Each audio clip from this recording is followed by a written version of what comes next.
Spark aqui, pronto para buscar os pontos principais. Bem-vindo ao Desvendando o Raio-X de Tórax, da normalidade às patologias pulmonares. Vamos fazer isso curto e doce. Vamos começar explorando um dos conceitos mais fundamentais na interpretação do raio-x de tórax, a capacidade de diferenciar se uma mancha branca ou opacidade está exercendo um efeito de tração ou um efeito de massa. Entender essa distinção é o primeiro passo para não apenas descrever a imagem, mas chegar a um diagnóstico clínico preciso. Pense na atelectasia como uma perda de volume. Quando uma parte ou a totalidade do pulmão colapsa, ele perde ar e se torna mais denso, aparecendo mais branco no exame. Mas o detalhe crucial aqui é o comportamento físico desse colapso. A regra de ouro que você deve memorizar é que a atelectasia puxa.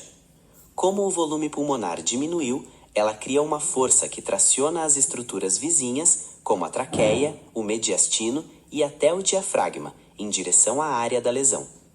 Se você notar que o coração ou a traqueia estão se desviando para o mesmo lado da mancha branca, você provavelmente está diante de um colapso pulmonar. Um exemplo prático e muito comum em ambientes de terapia intensiva é a atelectasia causada pela intubação seletiva. Se o tubo orotraqueal for inserido de forma muito profunda, ele geralmente acaba entrando no brônquio principal direito por sua anatomia ser mais vertical. Isso faz com que apenas um pulmão receba ventilação, enquanto o outro fica sem ar e colapsa rapidamente, tornando-se opaco.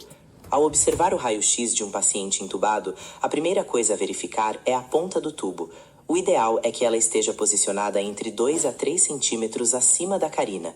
Se o tubo estiver abaixo disso, a conduta correta é tracionar e reposicionar o dispositivo para garantir que ambos os pulmões expandam. Agora, vamos contrastar isso com o derrame pleural. Aqui, o problema não é a falta de ar dentro do pulmão, mas o acúmulo de líquido no espaço pleural que o rodeia. Ao contrário da atelectasia, o derrame pleural atua como um ocupante de espaço, exercendo um efeito de massa. A regra aqui é oposta. O derrame pleural empurra. Se o volume de líquido for grande o suficiente, ele deslocará a traqueia e o mediastino para o lado oposto à opacidade.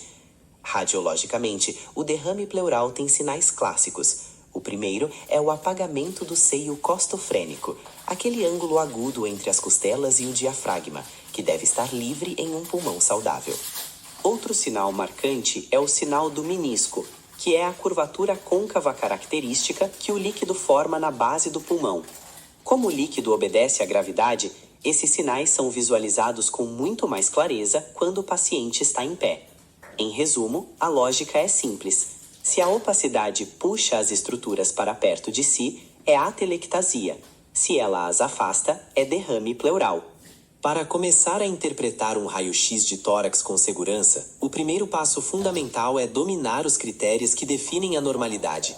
Um exame considerado normal apresenta campos pulmonares preservados, o que significa que a transparência deve ser uniforme, sem áreas excessivamente brancas, que indicariam opacidades, nem áreas excessivamente pretas, que sugeririam ar em excesso.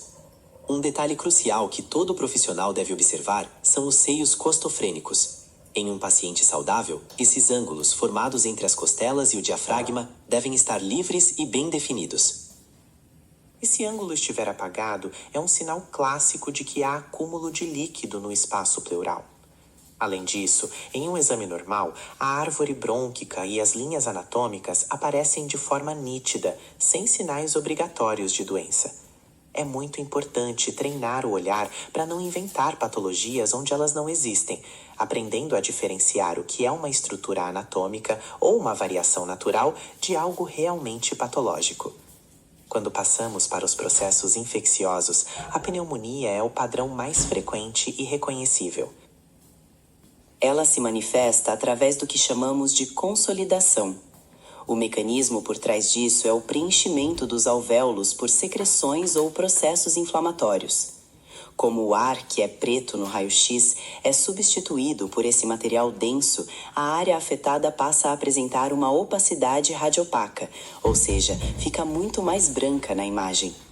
Um exemplo clínico clássico é a pneumonia lobar, onde observamos uma consolidação bem delimitada em um lobo específico, como o lobo inferior direito, contrastando com o restante do pulmão que permanece aerado. Existe, porém, um padrão de infecção muito distinta da pneumonia lobar, que é o padrão miliar, altamente sugestivo de tuberculose. Enquanto a pneumonia costuma ser localizada, o padrão miliar apresenta uma distribuição bilateral e difusa. Ele recebe esse nome porque se assemelha a inúmeras sementes de milho miúdo espalhadas pelo órgão. No raio-x, isso se traduz como um aspecto salpicado, caracterizado por milhares de pequenos nódulos ou opacidades finas que atingem todos os campos pulmonares simultaneamente. Identificar esse aspecto granulado é vital para o diagnóstico rápido da tuberculose em sua forma disseminada. Portanto, a interpretação eficaz depende do contraste constante entre o normal e o patológico. O profissional deve sempre considerar que a projeção bidimensional do raio-x pode gerar sobreposições de estruturas que parecem manchas, mas que são apenas a anatomia normal do paciente. Dominar a clareza dos seios costofrênicos, a transparência pulmonar e saber diferenciar uma consolidação em bloco de um padrão salpicado difuso são as habilidades centrais para um diagnóstico radiológico preciso nestes casos. Vamos agora analisar as condições que afetam diretamente as vias aéreas e o parênquima pulmonar, começando pela bronquiectasia. Esta patologia se caracteriza por dilatações irreversíveis dos brônquios e no raio-x, o sinal clássico que você deve procurar é o aspecto de linha de trem ou trilho. Essas linhas paralelas representam as paredes brônquicas espessadas, que não se estreitam como deveriam em direção à periferia. É um achado comum em pacientes com doenças crônicas, como a fibrose cística, ou naqueles que sofrem com infecções de repetição e acúmulo de secreções. A bronquiectasia pode ser localizada ou bilateral, e identificar esse padrão de trilho é fundamental para o diagnóstico de doenças obstrutivas crônicas. Seguindo para o enfisema pulmonar, entramos no território da hiperinsuflação. No enfisema, ocorre a destruição dos septos alveolares, o que leva ao aprisionamento de ar. Radiologicamente, isso se traduz em pulmões que parecem muito mais escuros, um fenômeno chamado hipertransparência. Mas não olhe apenas para a cor. A pressão exercida pelo excesso de ar deforma as estruturas vizinhas. O diafragma, que normalmente é curvo, aparece retificado ou achatado. O coração também sofre uma mudança morfológica característica. Ele é comprimido lateralmente pelos pulmões hiperinsuflados, assumindo uma aparência verticalizada e alongada, o famoso coração em gota. Para confirmar a hiperinsuflação, a incidência em perfil é indispensável. Nela, você observará um aumento nítido do espaço retroesternal e a retificação diafragmática de forma ainda mais clara. Ainda falando sobre excesso de ar, precisamos distinguir o enfisema pulmonar do enfisema subcutâneo. O enfisema subcutâneo ocorre quando o ar escapa para os tecidos moles da parede torácica.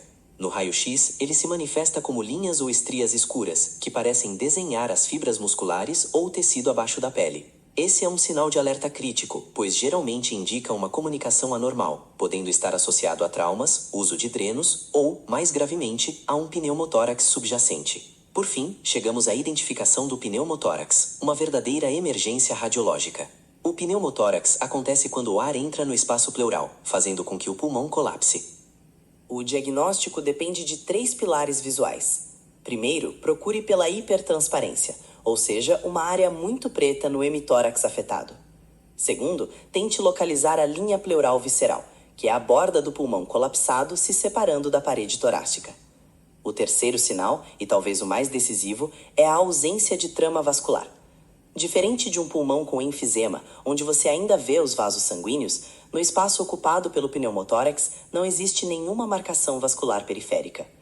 Se o raio-x deixar dúvidas, a tomografia computadorizada e definitiva, mostrando claramente o espaço de ar puro, sem qualquer parênquima.